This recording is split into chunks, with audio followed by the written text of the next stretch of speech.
Kevin, it seems like you kind of go out of your way to hype up a lot of the younger guys on this team when they're making good plays in the court. In particular, Reek Shepard, you had some moments tonight where had that transition layup where, you know, Reek kind of looked like he might pass off to you, then score, and then the mid-court dive on the floor. You know, you're just constantly out there hyping them up. What can those moments kind of do for a young guy? I mean, encouragement goes a long way, you know. And I hear when I make a shot, Reed, oh, that's tough, kid. That's tough. Good move. You know, and that just gives me energy, you know. So just try to reciprocate and be a good teammate, encourage when I see it, and because we always look to correct and we always want to solve solutions, but sometimes we lack in the encouragement department as athletes. So just try to do my best to encourage all my guys, especially Reed. He makes some big plays for us. Kevin, last week when we were in San Antonio, I asked you about the way that teams were guarding you, and you said that, you know, that's an opportunity for your teammates to be more aggressive and they don't always have to get you the ball. And now we've seen over these last two games where, you know, like tonight Jabari had points, Reed had points, Albie had points. Are you starting to see the difference in that now from last week and this week? Yeah, for sure. I mean, like this might, I don't know how many games this is, but to have 6 in double figures, I feel like we done did that a couple times.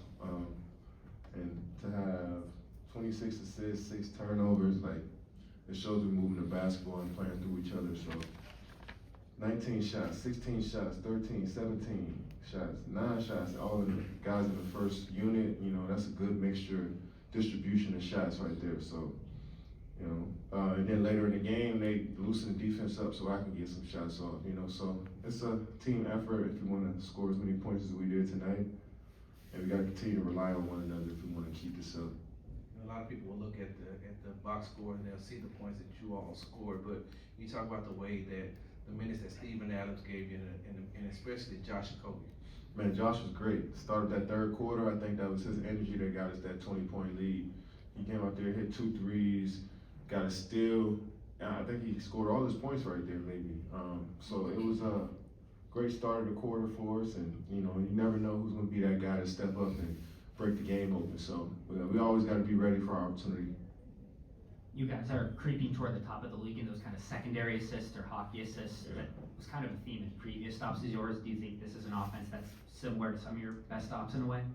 I mean, when teams, you know, trap heavily and double team heavily, I'm not going to get the assist most of the time. You know, it's usually going to be the guy that I'm outletting to that's going to get that pass. So, you know, 2 passes, 2 assists, you know, that's good movement, good offense. So, I never want to be the guy that, you know, we look up, we got 30 assists and one guy got 18 of them. I think when we all have 5, 6, 4, 3 assists, that shows that we're moving the ball and playing off of each other. So most of the time, I'm not gonna get the stats, you know, if I'm getting doubled and trapped. So I just gotta trust my teammates, and guys came through.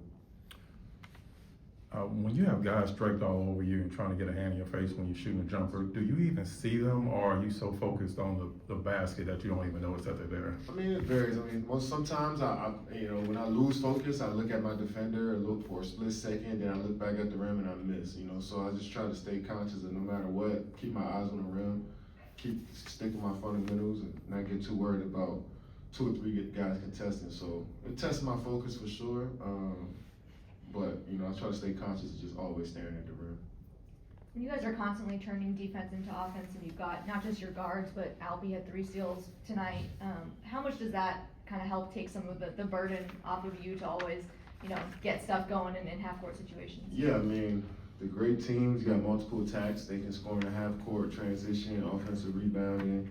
They can score in multiple ways. So, you know, the more attacks, the better for us. And we force Denny to 7 turnovers. I mean, he's playing at an all-star level, so to force him to 7 turnovers and have 4 points in the first half, I think that's what got us going a bit. I mean, he's a great player, so he's gonna get it going, but you know, we showed him bodies all night, and we just try to be physical, you know. So if we could turn teams over, 20 turnovers with 30 points, you know, that's a great win for us.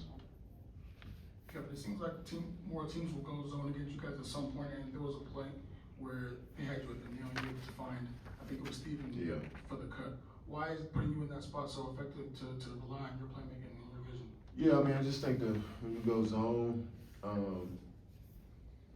You pretty much want to keep stuff on the perimeter and not let guys drive and get to those spots. But I like the mid-range area, so I think once I flash up to that free throw line, the whole defense is kind of wondering, all right, what do I do here now? So I just try to cause some confusion by getting up there and also roaming at the three-point line, just to make the defense a little, keep them honest. And when I got at that free throw line, I heard them talking. They didn't know what to do once I flashed and then Steven ducked in. So little plays like that, little wins like that is stuff that we can look at and get better from. Last one. Katie, looking at the box score, 30 points on 63% shooting. At 37 years old, that's not normal. How often do you take some time to appreciate what you're still able to do at this level? I mean, when you got guys like Steph Curry, LeBron James, James Harden, DeMar DeRozan, I'm sure I'm missing so many other 35-plus-year-olds in the league, but when they go out there and set the tone and still look like they're in their mid-20s every day, then it just inspired me to keep doing what I'm doing. So shout out to all the 35-plus guys in the league.